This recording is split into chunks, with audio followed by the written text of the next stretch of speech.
when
All right, thanks for being here, everybody. Coach, do you have any opening thoughts?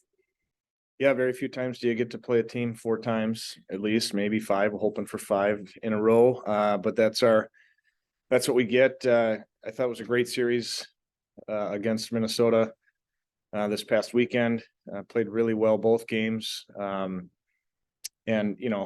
Friday night taken to overtime, and that was a real positive. I thought Saturday we were just as competitive, which was exciting that we could put back-to-back games. I know the score was a little bit different on Saturday, but I felt like the competitive nature of the game and the energy in the rink was the same. So we're looking forward to going across the river and seeing them on Friday and see what happens. But I think our team feels confident that we know the style that we need to play in order to try to have some success.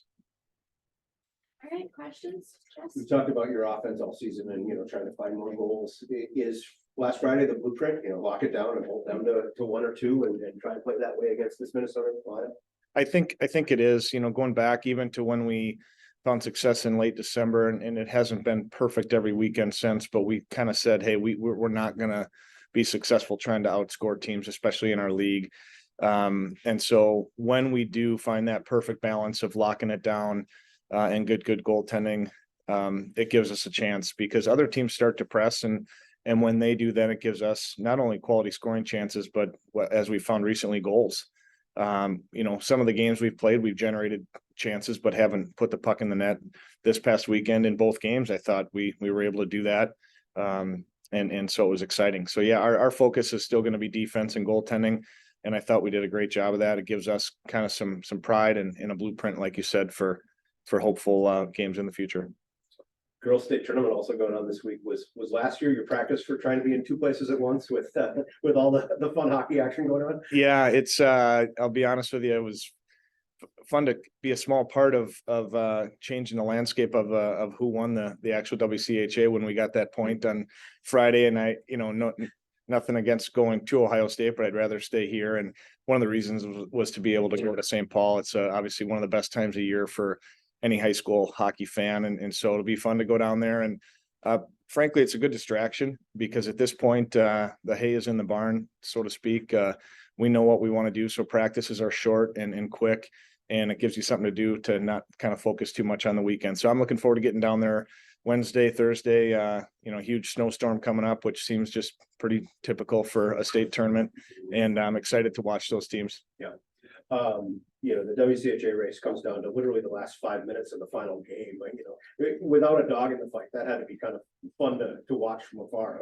Yeah, it was. I was following the game, just relaxing, reading a book and following the game. And, what a great league. What a incredible finish. I think Wisconsin had the building sold out a couple times there, and man, just a great atmosphere and a great step forward for women's hockey. Congratulations to Coach Museral and her team. When we saw them a couple weeks ago, I know she had mentioned that's the one thing they hadn't been able to accomplish, and she had reminded her team of that it's tough to win a league. You can be great for a weekend and accomplish some tournament success, but winning a WCHA league season title is quite an accomplishment. So it was fun to see them do that, and fun to see the great games of both Friday and Saturday for Wisconsin and Ohio State, or Saturday, Sunday, I guess. Yeah. Focusing on defense and just how important has your goaltending been so far? Yeah, it's been remarkable. Saskia, certainly played one of her best games, one of the best games we've had as a program in the last 2 years on Friday night. And, she's done that consistently here for the last few weeks. And senior night, Alexa Dobchuk hasn't had the consistency that Saskia has, and she came in and really played well. And so that was really fun and exciting for all three of our goaltenders. They support each other so well. And, I just think that Saskia is playing at an incredible level right now, going to games at Ohio State against Minnesota. She's playing if I don't know if there's anybody playing better than she is right now in our league. So that's a big credit to her. Any questions from the Zoom, Ryan? Phil, do you feel like your seniors made a statement this past weekend that they want to go out with a performance against the Gophers on their home ice? Yeah, I think our seniors just played well. We have 10 of them, and they all contributed. And I think what I was really most impressed with is on a very emotional day, a senior day on Saturday, after being really tired from playing an overtime game on Friday night, they showed up and played another 60 minutes of really competitive hockey. And I do give credit to our seniors. Coaches in the past have said your team kind of goes as your seniors go, and it's not always the case, but for our team, I think it certainly is. We've got some talented underclassmen, but our leadership and the integrity to which we play the game comes from our seniors and the culture they've created. So it was really exciting to see them have success, and I know they're looking forward to another weekend. Do you feel like it's a benefit to play the same team on back-to-back weeks to start the postseason? For you guys, you know exactly what to expect and what to do. Yeah, I think it is for both teams. It's also a disadvantage for both teams. So it depends on how you spin it. I think we have found a blueprint that we think, hey, we can be competitive if we do these things.